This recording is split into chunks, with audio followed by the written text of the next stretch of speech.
Assalamualaikum and a very good morning. So this is our lecture 14, which is our last lecture for today's class.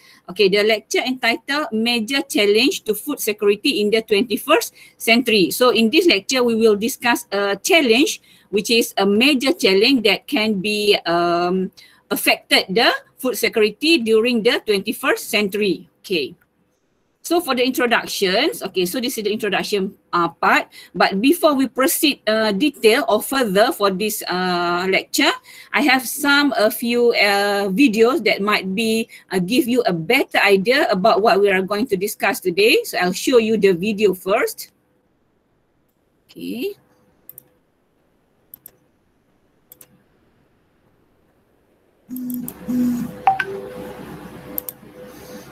Oh sorry, sorry. I don't think you can see this video, right? Nampak tak this video? Can you see this video, class? Tak nampak doktor. Tak nampak? Okay, I need to share entire screen. Okay, entire screen. Okay, where's the file? How to share this? Okay, sekejap. Entire screen. Aku tak masuk sini Aish.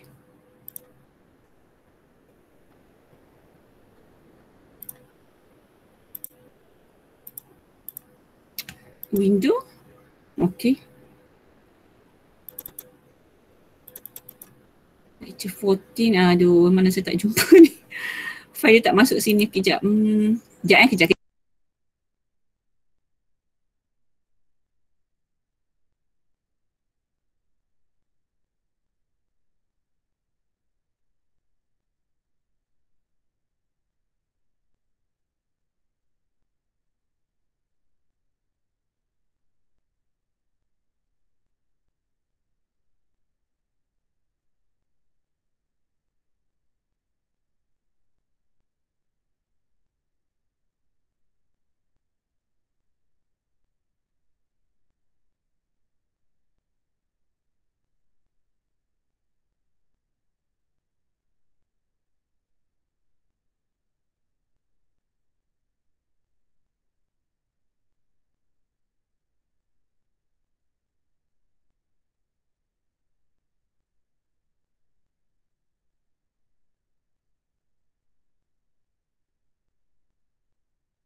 Okay, nampak tak ni sekarang ni? Video ni nampak tak?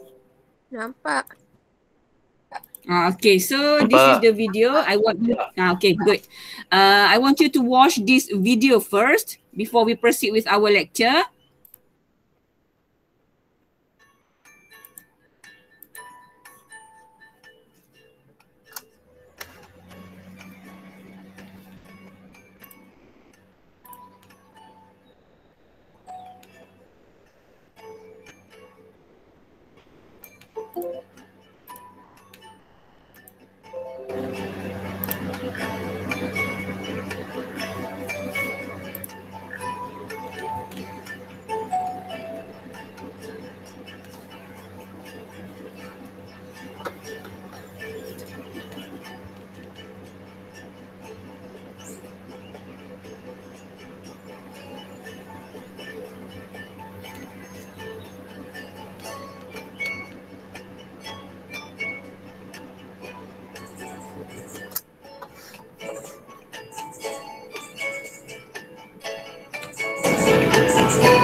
Okay. Okay, so that is one video that related to the food security issues that we are facing nowadays for the 21st century. So it is quite related with our slide. Okay, I also have another one video, another one. Okay, just a minute. I'll share with you. Why do we need... Okay.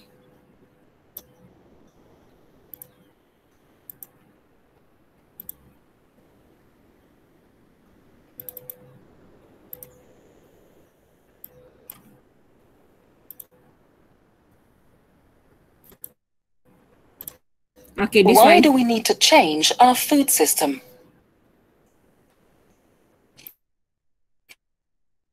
You can it.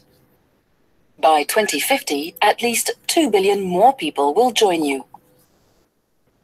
Will you be able to continue eating the same way? Let's take a look together at 4 examples of our food system's limitations. First limitation: 1 out of every 3 people suffer from malnutrition. 794 million people suffer from hunger, and 2 billion people do not have sufficient access to vitamins and minerals necessary for growth and development.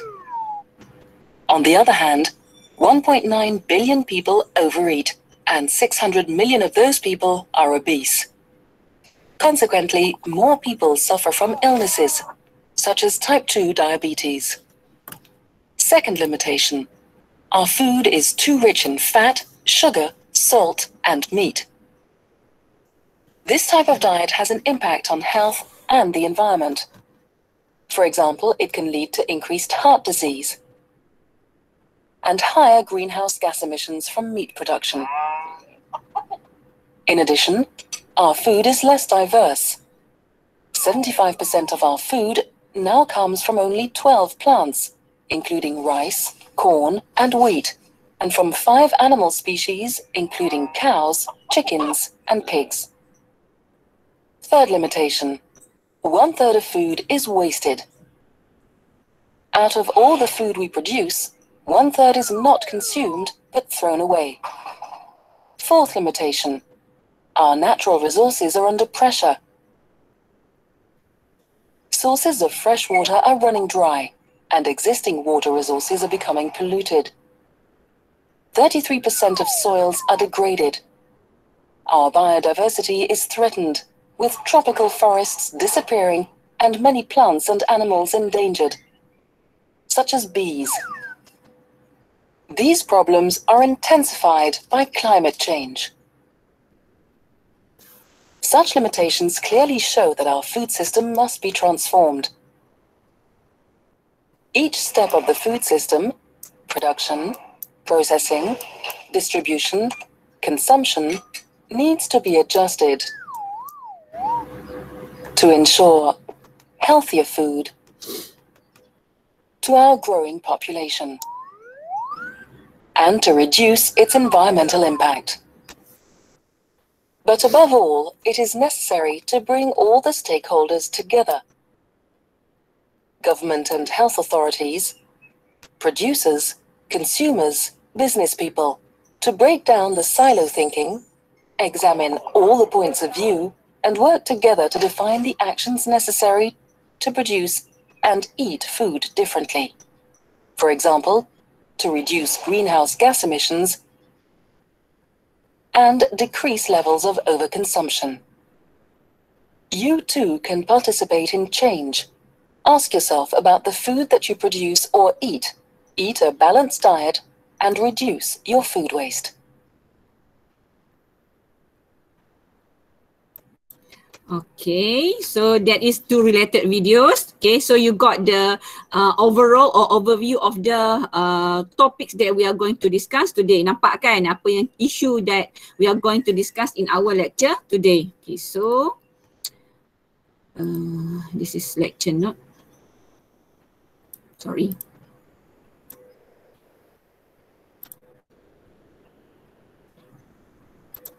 Ish.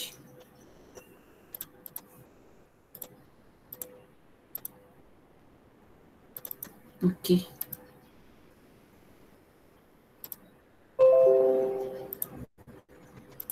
Okay, so this is the introduction for the major challenge to food security in the 21st century, which is, as you can see from the videos previously, the world's population moved toward 9.5 billion later in this century. So we need future demand for food while responding to stresses placed on the food system. Maksudnya semakin bertambah populasi dunia, kita memerlukan satu ataupun demand untuk food tu semakin meningkat, and then at the same time we need to cope with the stress on the food system itself or environment such as climate change, resource competition, land use and soil nutrient degradation.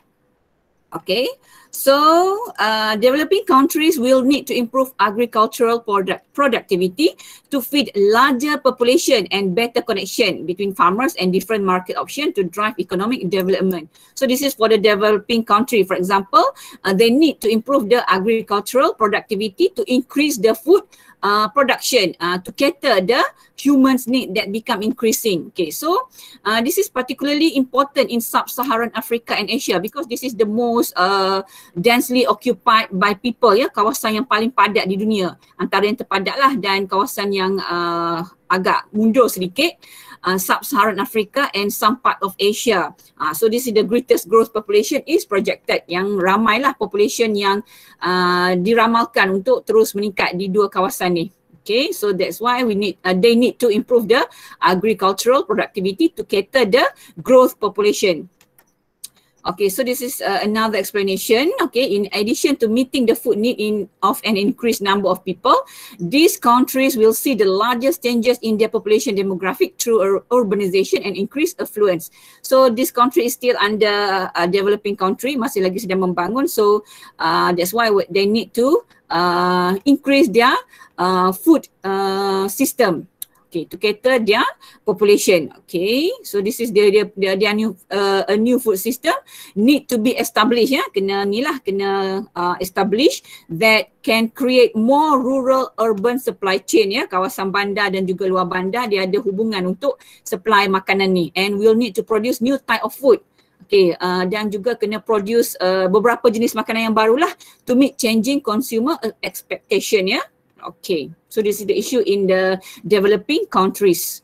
Okay, so this is the population growth that have been projected from 1950 until 2050. So this is the projected one lah daripada tahun 1950 yang dan akhir sekali sampai 2050. So you can see that for the developed country yang warna the blue color, negara yang sedang membangun, so develop ni negara maju, so dia punya population tu semakin berkurang kan, macam contohnya Jepun, US, Korea. So dia punya population tu tidaklah seperti negara yang kurang membangun ni, least developed yang warna maroon.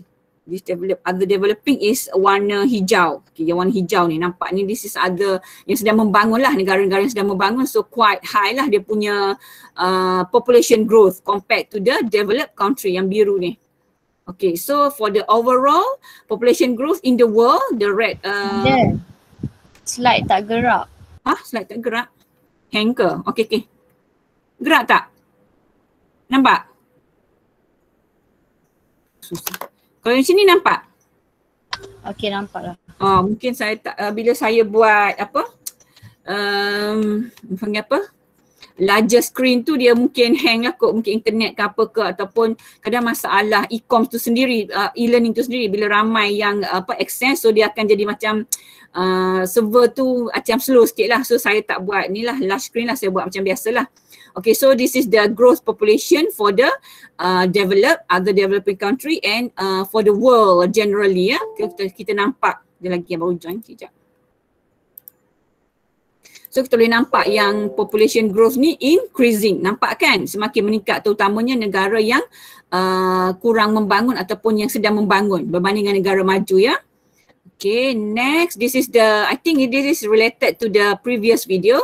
In 2008, 1.4 billion adults were overweight. Nampak tu dia punya figure, ramai yang overweight ya pada 2008, and then we are estimated that around 868 million people were undernourished, yang kurang pemakanan dia. Okay, so this is the figure for the percent of global adult population. So we have 35% yang overweight, nampak ni.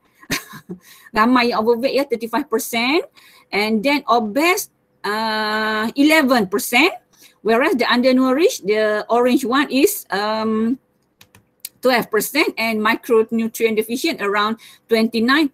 So this is the figure for the world global adult population regarding the obesity and undernourished. So you can see from here. Okay, and then almost 1 billion people are going hungry while we waste 1/3 of the food we produce. Adalah, walaupun kita rasa macam mewah kat negara kita ni, kita banyak buang food waste, tapi ada juga beberapa bahagian negara di dunia ni yang memang mengalami undernourished ya, kekurangan bekalan makanan. Sedangkan kat kita ni kita siap buang-buang lagi. Okay, so that is the fact lah about the food system sekarang ni. Okay, so now kita masuklah 5 major challenge to food security in the 21st century. So we are going to discuss these 5 major challenge. Okay, the first one, I think we already, the video already stated briefly about this challenge. Kita dah tengok dalam video sebelum ni. Okay, the first one is population growth. Second, climate change. Third, land and water constraints. Fourth, energy demands and biofuels. And lastly, managing globalization in the agriculture sector. So this is the major challenge. Okay, ada 5 semua ya. So you can remember these 5 challenge. Okay, so let's discuss each of these challenge. We'll start with the challenge 1, population growth. Okay, so I think the population growth, as you can see from the previous video, we have forecasted that the global population globally in the world to reach 9.5 billion by 2050. So this means that we need at least 2.3 billion more mouths to feed from the same resources based on what we have today. And with a rising numbers of hungry and malnourished, maksudnya populasi ni semakin meningkat, tapi kita perlukan lagi banyaklah sumber makanan untuk menampung keperluan peningkatan populasi tersebut. Okay, so the central issues of population, so this is the issues with the global population growth, food demand and agricultural production ya, keperluan makanan dan juga pengeluaran pertanian. So these two things is related with each other. Include the effect of increasing urbanization, perbandaran, which not only means more people must purchase their food instead of growing it, but it also means that increased production will have to be accomplished with a smaller rural labor force. Maksudnya, okay, orang ramai kena beli makanan daripada tanam tu. Kenapa? Sebab kekurangan tanah untuk aktiviti agriculture, and at the same time pertambahan populasi pertambahan pengeluaran pertanian ni juga kadang-kadang memerlukan labor force, maksudnya sumber tenaga kerja, tapi semakin berkurangan, tak ramai orang yang nak bekerja di sektor pertanian. So sedangkan kita punya production untuk food production ni semakin meningkat, tapi kita kekurangan tenaga kerja. Okay, that is the two main problem lah dengan population growth. Okay, specifically looking toward 2050, okay, overall food production will need to increase by 70%. So kita kena increasekan kita punya food production sehingga 70%. Okay, particularly in developing countries, dekat negara yang sedang membangun, sebab kita punya negara yang sedang membangun ni dia punya growth population is quite high, sangat tinggi. So that's why they need to increase double of the food production. Okay, for example, cereal production will need to increase from today's 1.8 billion tons to 3 billion ton. Kita kena tingkatkan lagi pengeluaran cereal. Cereal ni macam gandum, padi, market staple food for the certain countries, ya. So we need to increase. Banyak dia daripada 1.8 billion ton tu kepada 3 billion ton. Okay, so that is the things lah yang kita kena cater by 2040. Okay, so this is the figure that shows the high population growth is projected in low and middle income countries. Okay, kalau high income countries, okay, nampak dia punya population growth dia tak sebanyak dekat low or middle income countries, negara yang berpendapatan tinggi. Biasalah negara maju ni dia ada banyak lah, mungkin dia fikirkan untuk survive dekat negara tu, kos hidup yang tinggi, so dia orang macam kawal lah kadar kelahiran tu. Tapi dekat negara yang berpendapatan rendah ataupun sederhana, dia orang tak kawal. So dia main macam kadar kelahiran tu agak tinggi. So that's why nampak ni sini sampai 9 bilion sampai 5.9 bilion. So this is quite high lah compared to the high income countries. Okay. Okay, with current global trend in diet and population, 60 more food will be needed in 2050. So by 2050, nampak ni, kita memerlukan another increasing of 60% from the food that we are currently using now. Kita guna sekarang ni, tengok peningkatan sehingga 60%. So this is the thing that we need to address. Kita nak tingkatkan pengeluaran makanan. Okay, so for example, another staple food, for example, meat, maize, rice, wheat and soybean all need to increase by 60% by 2040 to meet the demand, but current growth in the yield are falling short of the target. Kita nak tingkatkan sehingga 60% by 2050, but currently sekarang ni pengeluaran dia semakin berkurangan. So how come we want to overcome this problem? Okay, so we will take a look later on. Okay, so this one is demand for animal protein is increasing. Same goes to the animal protein. The demand also increase. Okay, so this is based on the countries. The green one is the other countries. The black one is in India. Yang kuning ni United States. Merah China, and then European Union 15 is in like a green one. Okay, so this is the demand for animal increasing. Nampak ada country ni banyak lah dia punya demand tu. In a simpler word, the demand is increasing from year to year. Peningkatan animal protein ni semakin meningkat, ya, daripada tahun ke tahun. Okay, so this one is for the average calorie consumption, also increasing from year to year. Okay. Next challenge, climate change. Okay, perubahan cuaca. Okay, the generation of farmers now on the land is the first to face man-made climate change. So climate change ni will first affected the farmers first, ya. Yang terkesan oleh climate change ni of course lah farmers dahulu. So agriculture as it exists today developed over, okay, ni history of agriculture lah. It is being developed from 10,000 years ago rather than remarkable climate stability. Okay, daripada climate yang stable sampai climate yang fluctuate condition right now. So it have been underwent the transition, the transformation for over than 12,000 years, yeah. So this is for the agriculture. So it has evolved to maximize production within the climate system. So that's why agriculture ni, kalau dulu dia keluarkan untuk zaman-zaman prasejarah dulu lah, dia macam just untuk cater the family need. Tapi sekarang ni dia kena evolve, kena berubah untuk cater the population, the global population needs. That's why the agriculture need to be evolved to maximize production. Even the climate system is ongoing changes, ya. Masih lagi berubah-ubah, ya, kita punya keadaan climate is apa ya, suhu ataupun cuaca lah, iklim. Okay.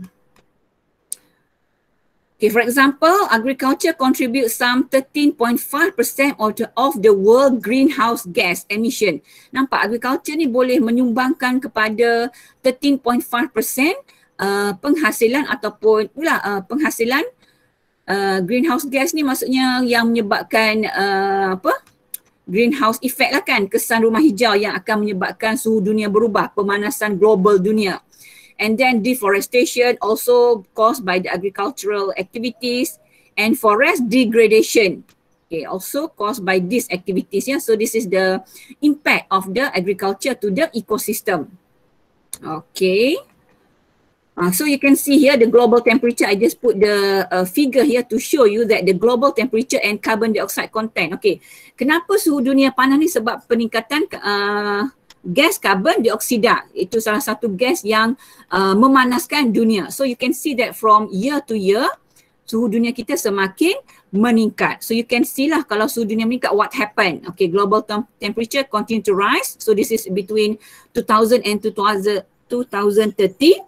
Okay, so this is dia punya peningkatan sebanyak 0.55 degrees Celsius or equals to 1 Fahrenheit. Okay, and then it is estimated to be at least 2 degrees Celsius higher than at the beginning of the century. Nampak? Dua suhu lebih, 2 darjah Celsius lebih tinggi daripada permulaan abad ni. Okay, so the scientists are warning that the aggregate rise temperature could still exceed it. Boleh melepasi sehingga 4 degree Celsius, semakin meningkatlah daripada suhu awal dunia dahulu.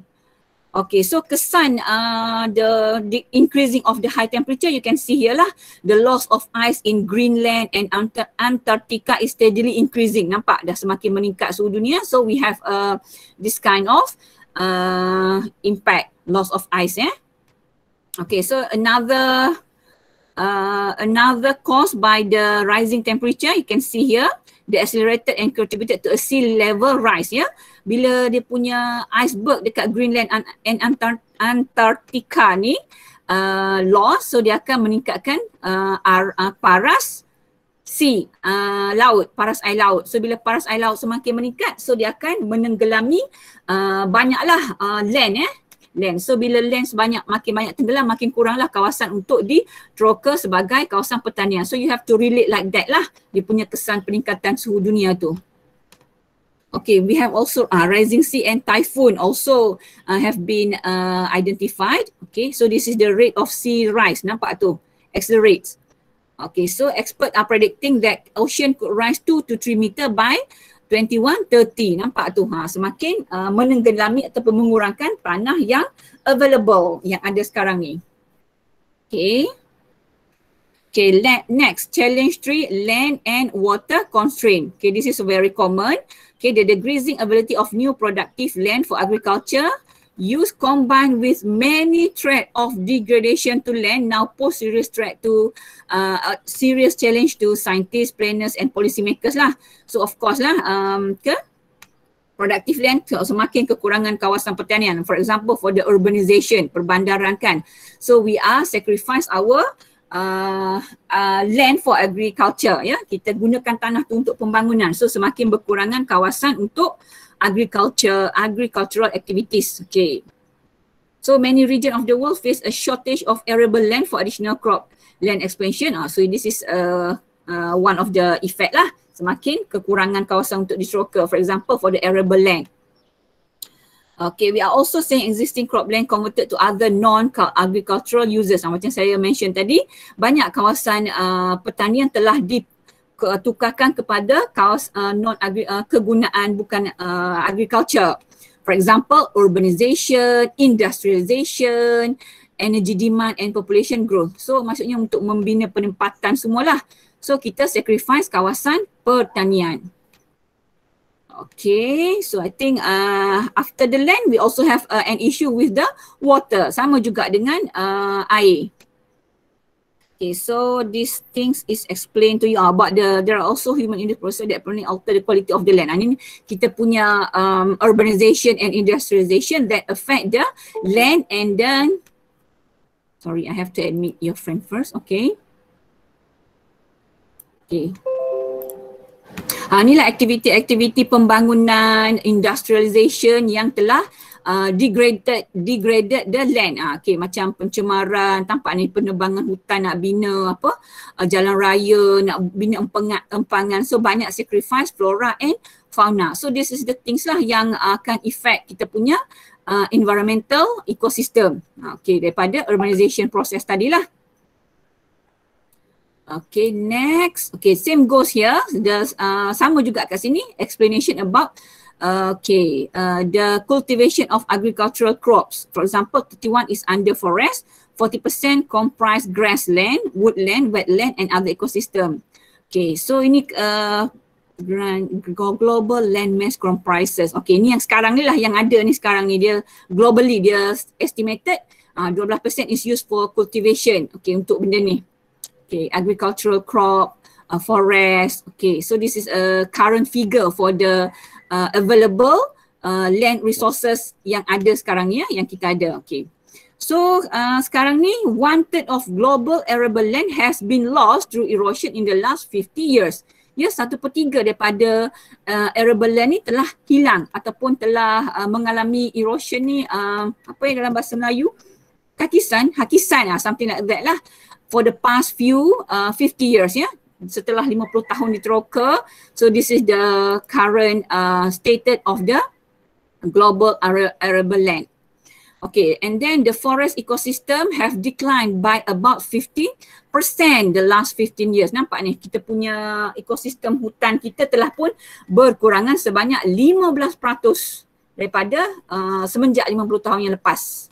And then nearly 1/4 of all plant species are threatened with extinction, ya, daripada hampir 1/3 daripada spesies tumbuh-tumbuhan sedang terancam untuk extinct ataupun pupus. Okay, we have irrigated land more than double. Okay, irrigated land more than double from 150 million hectare in 1961 to 300 million hectare in 2009. So semakin berkurangan, ya, irrigated land yang available for the agricultural activity. And when not well managed, contributed to depletion of aquifer, waterlogging, salinity and inequitable distribution of the benefit from increased production. Okay, so this is the issues that related to the land and water scarcity. Okay. Next, okay, this is similar. The ability of quality land, water, forest and biodiversity resources is critical for food security. So these resources, ya, sumber-sumber seperti land, water, forest and biodiversity is actually very important for our food security. Okay. So we have Food and Agricultural Organization, FAO, is committed to ensure the land tenure security for local and so on. So this is the rules of the FAO or Food and Agricultural Organization to ensure that our land, water is preserved, ya. Dia kena pastikan lah. So ini peranan dia, ya, badan FAO yang international ni. Okay, sorry, this is to achieve. Okay. FAO tries to promote ecosystem approach and work with government and other private sector and civil society to design and implement guideline, code of conduct and other international instrument to set the path toward a more sustainable use of natural resources. So FAO is trying to help and work with government or other private sector untuk make sure the ecosystem is well preserved, ya. And the natural resources is exploited at a well-mannered, dalam cara yang betul lah. So this is the role of the FAO. Okay, water supply. Okay, water supply is now the principal constraint on effort to expand world food production, ya. So we are depending on the water supply for the agricultural purpose for the food production, ya. Penting lah untuk pertanian dan juga pengeluaran makanan ni. Okay, so this is the figure. During the last half of the 20th century, the world's irrigated area, kawasan pengairan lah, expanded from some 250 million acres in 1950 to roughly 700 million in 2000. So semakin bertambah ya kawasan irrigated area ni. Tapi the world's demand for fresh water has jumped by 30% over the past 2 decades, with agriculture accounting for 70% of the increased demand. Okay, paling banyak yang memerlukan keperluan fresh water is an agricultural sector ya, 70% ya, peningkatan keperluan kepada fresh water ni. However, the supply has not kept up with the demand. Tapi kita tidak mampu, supply yang ada tidak mampu untuk memenuhi permintaan. Okay, although water conservation measures have helped to cater the agricultural demand, sorry, the spelling is wrong here, but almost 4 billion people are now living in an area high water stress. Maksudnya high water stress, which is demand for water exceed the available amount of water. Ya, ramailah hampir 4 bilion manusia yang tinggal di kawasan yang ada masalah dengan bekalan air ni. Okay. Next challenge, energy demands and biofuels. I think I already discussed this part during my previous lecture ya. Maksudnya kita keperluan crops tu sama ada nak dijadikan makanan ataupun biofuel. Ingat tak from the previous lecture? Okay, so for example we have biofuels in term of solid, liquid or gases, derived from recently dead biological material that can be combusted to produce heat or power. So this is the definition for the biofuels. Okay, for example, biofuels such as fuel wood and animal dung. Animal dung is sisa-sisa buangan haiwan macam najis ke kan, have been used for cooking and heating throughout human history and are still widely used in tropical countries. Negara-negara yang sedang membangun, dia banyak guna biofuel ni, macam kayu api ke, hasil buangan najis-najis haiwan ke, dia boleh proses untuk buat biofuel untuk cooking and heating ya, pemanasan dan masakan. Okay, so this new biofuel includes such as biodiesel from soil, palm, rape and waste oils. Okay, and then we also have the bioethanol from starch, sugar crop, for example sugarcane, maize and sorghum. Sorghum ni lebih kurang macam kekacang, tumbuh kekacang jugalah, you can just Google. And then we also have the sources of lignin cellulose such as switchgrass, crop residues, tree prunings, and the other source is algal fuel. Boleh juga daripada algae ya. Okay, so this is the example of the biofuel, how it is being produced. Okay, this is from algae.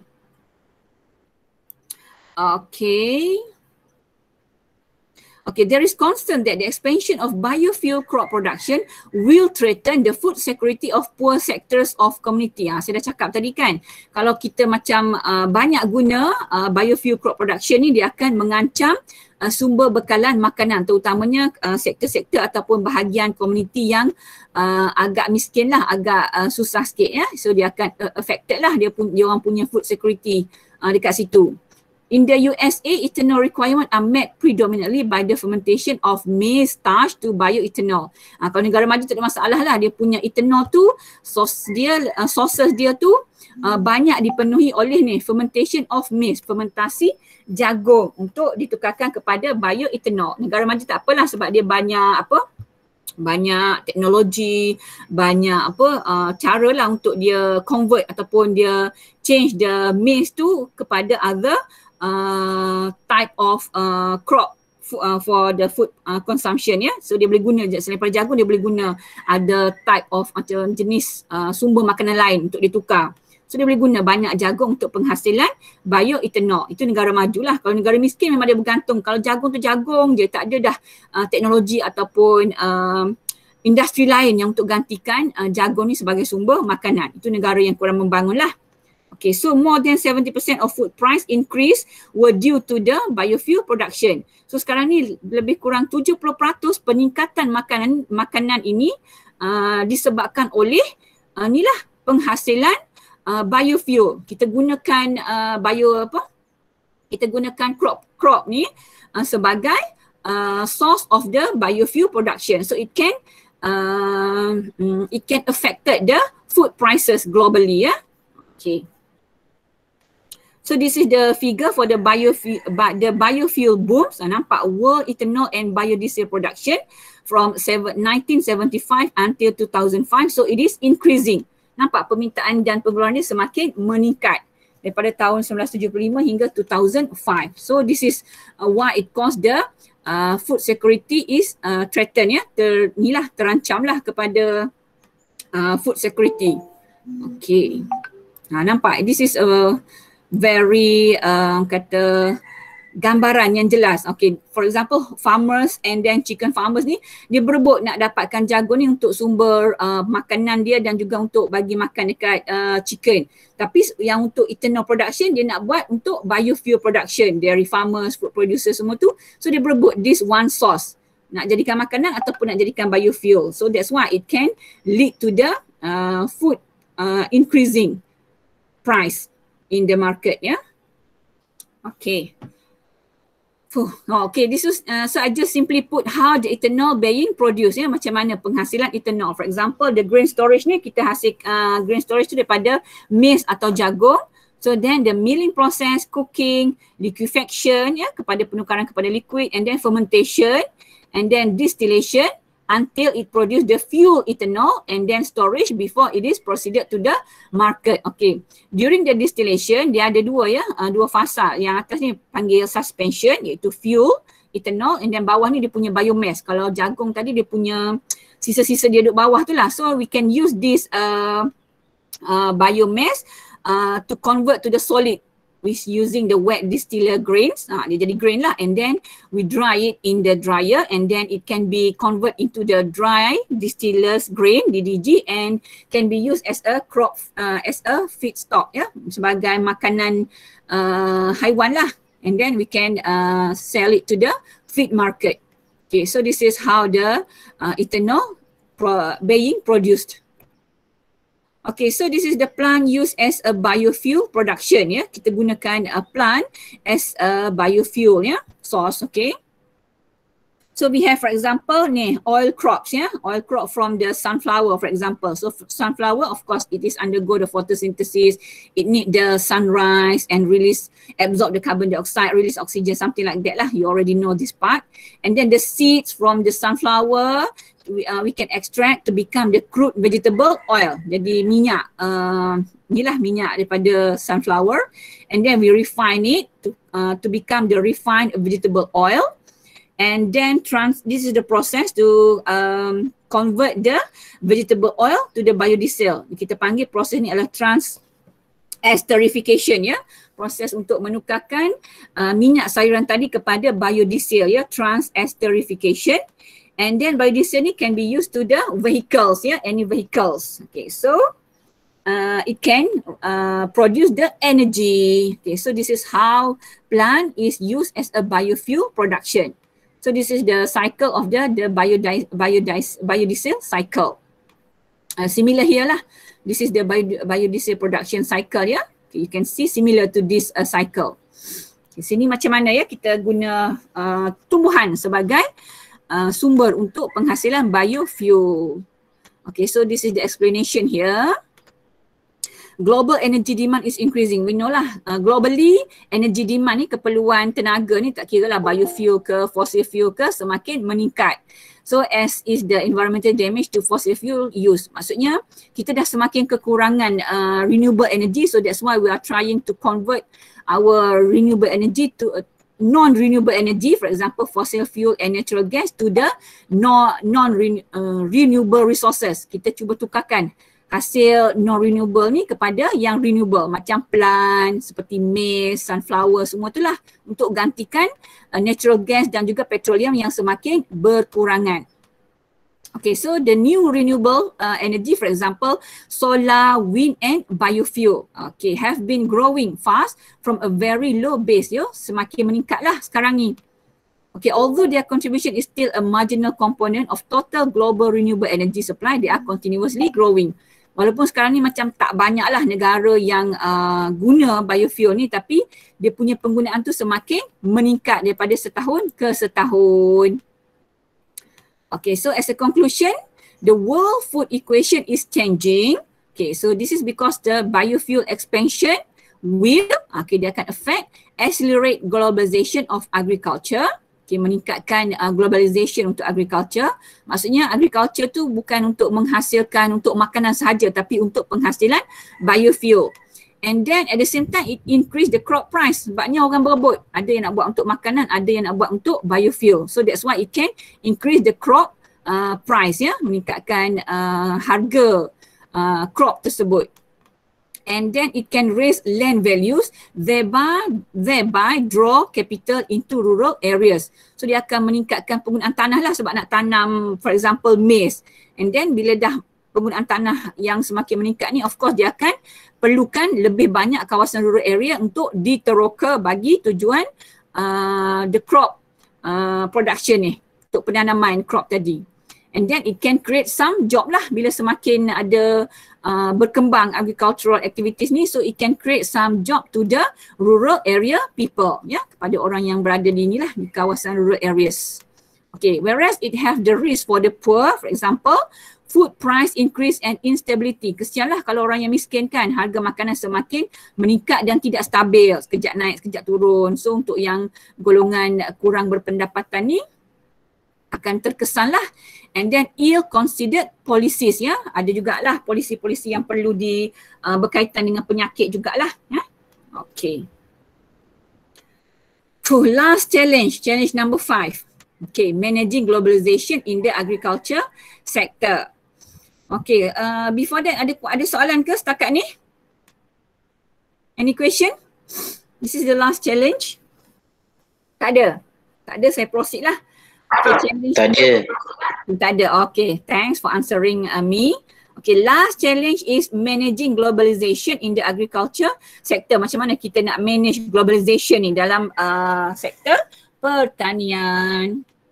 Okay, the world's agri-food system globalized in line with world globalization. Dia juga semakin orang kata berkembang lah, selari dengan saya selari dengan world globalization, perkembangan dunia. Okay, as a result, national agriculture sector as well as agro business must now keep up with the adapt to the market liberalization. So kita kena, national agriculture sector ni kena adapt lah dengan keperluan market seperti market liberalization, growth international trade, increase international financial transaction and capital flows. Okay, ini yang related dengan isu-isu trade semasa lah dalam agriculture.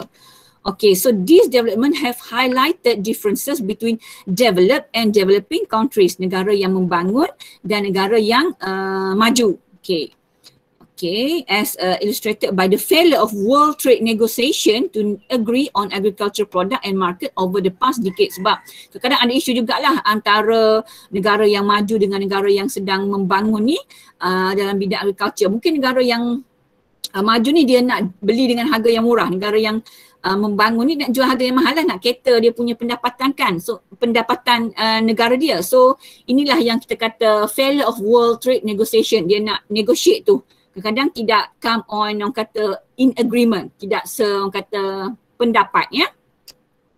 Okay, developing countries have also been targeted by foreign business interests wishing to purchase or lease large tract of their land. Kadang-kadang negara yang sedang membangun ni dia menjadi target bagi negara-negara maju untuk macam invest dalam bisnes tu.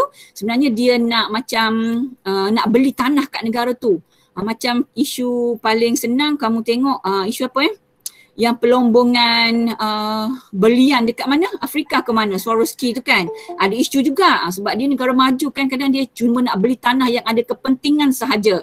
And then in this case for example for the future biofuel production, yang tanah tu macam sesuai untuk dibangunkan untuk inilah biofuel production. So dia nak macam dia beli dengan harga yang murah. Dia kan negara maju, ada teknologi semua. Negara yang sedang membangun ni dia ada hasil bumi, tapi macam hasil bumi macam galian ke, mineral ke, ataupun tanah yang subur ke, yang tak ada di negara maju, tapi dia orang tak ada cost, tak ada duit, tak ada teknologi. So negara maju macam cuba nak orang kata exploited lah, nak macam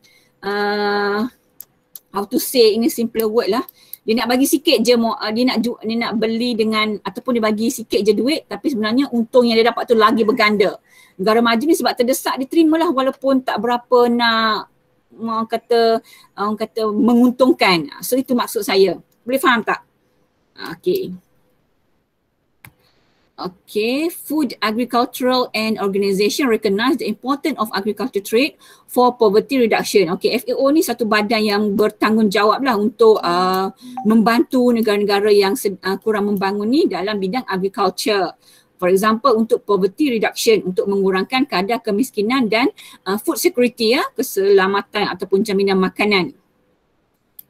Okay, so this organisation partnering with the private sector, dia bekerjasama dengan private sector, working with agri-businesses as well as their association and business leader, ada business leader lain lah, on a wide range of issues. For example, value chain and sub-sectoral development project and standard setting activities. So this is the role of the FAO to help the member countries, especially the developing countries, untuk reduce the poverty.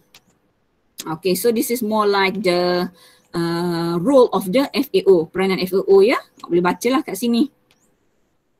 Okay, investment in agriculture however have been declining for several years ya. Semakin berkurangan lah sebenarnya dalam beberapa tahun kebelakangan ini ya, pelaburan dalam bidang pertanian ni, particularly involving their effort to mobilize resources for agricultural development. Maksudnya nak buat masuk teknologi ke negara tersebut and create an investment environment conducive to agriculture productivity and food security. So bila kurang pelaburan masuk ke negara tu, maksudnya kuranglah dia punya agricultural development tu.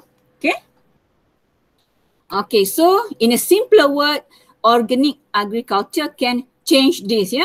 Organic agriculture, kita dah belajarkan masa lecture 9, during our lecture 9, organic and low input farming system. So that's why we have to go for the organic farming or organic agriculture to change or to overcome this problem regarding the major issues in the food production for the 21st century. Okay, so this is the fact lah sekarang ni, 500 million people are undernourished in term of energy intake. Ya, kurang, undernourished ni kurang ni lah nutrisi dalam energy intake, pengambilan tenaga. 2 billion people suffer from one or more micronutrient deficiencies, maksudnya kekurangan mikronutrien. Seramai 2 billion. And we have 1.4 billion people are overweight, of whom 500 million are obese. Nampak 1.4 billion tu adalah overweight, and I think our citizen is including in this figure, betul tak? Rakyat negara kita termasuk sini. Dan we have around 500 million obese. Negara lain tu ada yang macam undernourished, tapi kat negara kita ni majority overweight, and then ada yang obese. Okay, so you can observe this situation in our country. And then we also included one of the orang kata paling banyak yang generate food waste. Kita paling banyak menghasilkan antara food waste jugalah, negara yang menghasilkan banyak food waste. So because we are having banyaklah food sources, kita banyak food sources, so kita banyak juga buang juga ya, sebab kita ni mewah orang kata. Sebab tu negara rakyat-rakyat negara lain berlumba nak datang ke Malaysia, Rohingya, Bangladeshi semua, Indonesian, Filipin, semua nak kerja kat negara kita kerana negara kita ni mewah, kaya sumber alam, subur, so semua orang nak datang sini. Okay, that's why lah rakyat kita pun ramai yang overweight. Okay, so that's all for the lecture 14. Itu saja yang isu-isu yang berkaitan dengan food production in the 21st century. Okay, ada apa-apa nak tanya setakat ni? Antara 5 isu ni yang kita dah bincang, dalam video tadi pun dia dah briefly mention or describe ya, so you can just I will put up the video in the e-learning, so you can just take a look later on, especially for those who just join our class, yang baru join, you can just take a look that video later on. Okay, so this is the 5 major challenge. Population growth, climate change, land and water constraint, energy demand and biofuels, and lastly, managing globalization in the agriculture sector. Okay, any question? Penat dah saya bercakap sejam lebih ni. Adam. Ya. Dekat Malaysia ada ke biofuel? I don't think so. Tak banyak rasanya sebab we don't have that kind of, maybe you can Google, but yang saya cakap dekat US kan, yang majority ya, kita ada figure yang dekat US Ni US yang paling banyak. Kat Malaysia kita jagung pun kita buat untuk makan je kan, tak cukup nak buat biofuel. Tak sempat. So we need a lot of supply of the maize to convert to the biofuel. Mana tadi figure yang dekat US tu? Kat US biasanya. Saya tak ingat dah figure mana, you carilah nanti. Okay, yang ni. Okay. Nampak ke? Saya tak share lagi screen. Nampak. Yeah, this figure you can see ethanol, over 90% of biofuel production is Brazil and US that dominate the ethanol market. Inilah dia punya domination yang banyak produce kat sini. Kita nak guna biofuel nak buat kat mana? Kita ada kereta ke yang guna biofuel semua? Kereta elektrik pun tak banyak lagi tempat nak di charge. Macam Tesla kan. Tesla buat yang kereta yang guna elektrik tu, kita ada beberapa sahaja, for example di KLCC saya rasa untuk charge dia punya kereta tu. Tahu kan kereta Tesla yang boleh berjalan, bergerak sendiri tu? Berjalan pula dah. So dia guna Harga elektrik. terlalu mahal. Ya, harga tu tak usah cerita lah. So sebenarnya kemampuan tu ada rakyat kita yang mampu, tapi kadang-kadang tempat charge tu hanya tempat macam KLCC. Tapi kalau kita duduk Kelantan nak pergi KLCC nak charge tu tak sampai. Dekat highway pun kadang saya nampak ada yang dia dah letak macam tempat charger elektrik kan untuk kereta elektrik ada, tapi tak banyak dekat highway R&R tu. So kita tak banyak lagi lah teknologi yang boleh untuk macam for example untuk biofuel ni kita tak ada lagi teknologi ataupun kenderaan ke apa, kilang ke apa yang guna biofuel ni. That's why dia tak masuk negara kita, dan di negara kita sendiri pun kita nak buat untuk apa? Sebab tak ada demand, tak ada permintaan. Kalau di US, yes, sebab dia dah negara maju, Brazil semua dah maju. Brazil ni pun saya rasa negara pertanian yang macam banyak juga hasil bumi dia kan. Colombia semua yang dah popi semua banyak tanam kat sana. Brazil dia banyak tanam jagung bukan untuk makan saja tapi untuk buat biofuel ni. Okay, kalau biodiesel ni dekat kawasan Eropah. European Union is the largest producer and consumer. Dia pengeluar terbesar dan dialah pengguna yang paling tinggi untuk biodiesel ni. Biodiesel sama juga lah dengan biofuel, cuma dia daripada biomass. Saya rasa tadi ada saya tunjuk cycle tu kan, mana tadi? Ni biodiesel macam ni. Ni dekat EU, European Union. Okay, ada soalan lagi? Kalau berminat boleh Google lah, tapi kat negara kita ni tak available lagi lah teknologi ni. Okay, any question? I will stop recording now.